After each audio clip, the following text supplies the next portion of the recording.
Hello, ഇന്ന് ഞാൻ നിങ്ങളോടുമായി ഒരു കുഞ്ഞു കഥയാണ് ഷെയർ ചെയ്യാൻ പോകുന്നത്. ഒരു തവളയുടെ കഥ. ഒരിക്കൽ തവള തൻ്റെ കൂട്ടുകാരൊക്കെ നോക്കി നിൽക്കെ ഒരു മരത്തിൻ്റെ മുകളിൽ കയറാൻ നോക്കി. തവള ഇങ്ങനെ കയറിക്കൊണ്ടിരിക്കുമ്പം കൂട്ടുകാരെല്ലാം പറഞ്ഞു, ഇല്ല നിന്നെക്കൊണ്ടത് പറ്റില്ല, താഴെ ഇറങ്ങി വാ എന്നിങ്ങനെ കൈകൊട്ടി വിളിച്ചു. തവള ഇതൊന്നും വകവയ്ക്കാതെ മേളിലോട്ട് കയറി. തവള ഉദ്ദേശിച്ച ലക്ഷ്യത്തിലെത്തി. എങ്ങനെ എത്തിയെന്നറിയോ? ഈ തവളയ്ക്ക് ചെവി കേൾക്കില്ലായിരുന്നു. അപ്പോൾ എല്ലാവരും ഇങ്ങനെ കൈയൊക്കെ കൊട്ടിയപ്പോൾ തവള വിചാരിച്ചു എല്ലാവരും തവളേനെ പ്രോത്സാഹിപ്പിക്കുകയാണ്. ഇതുപോലെ ആകണം നാമും.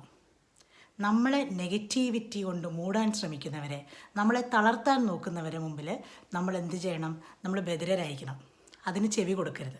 നമ്മളെ തളർത്താൻ പല പല വിഷയങ്ങളും നമുക്ക് ചുറ്റും സംഭവിക്കും. അത് ചിലപ്പം നമ്മുടെ സുഹൃത്തുക്കളാവാം, നമ്മുടെ പാർട്ട്ണറാവാം, നമ്മുടെ മക്കളാവാം, കൊളീഗ്സ് ആവാം, അങ്ങനെ ആരും ആകാം. നമ്മളെ തകർക്കാൻ ശ്രമിക്കുന്ന വാക്കുകൾ, നമ്മളെ തകർക്കാൻ ശ്രമിക്കുന്ന അവസ്ഥകൾ, അവസരങ്ങൾ, ഇതിനൊന്നും നാം നിന്നു കൊടുക്കരുത്. നമ്മുടെ ലക്ഷ്യം ഒന്നു മാത്രമായിരിക്കും. എന്താണ്? നമ്മുടെ സ്വപ്നങ്ങൾ നേടിയെടുക്കുക എന്നുള്ളത്. Okay, so stay positive. ഞാൻ Angela Gomez, law of attraction coach and life coach.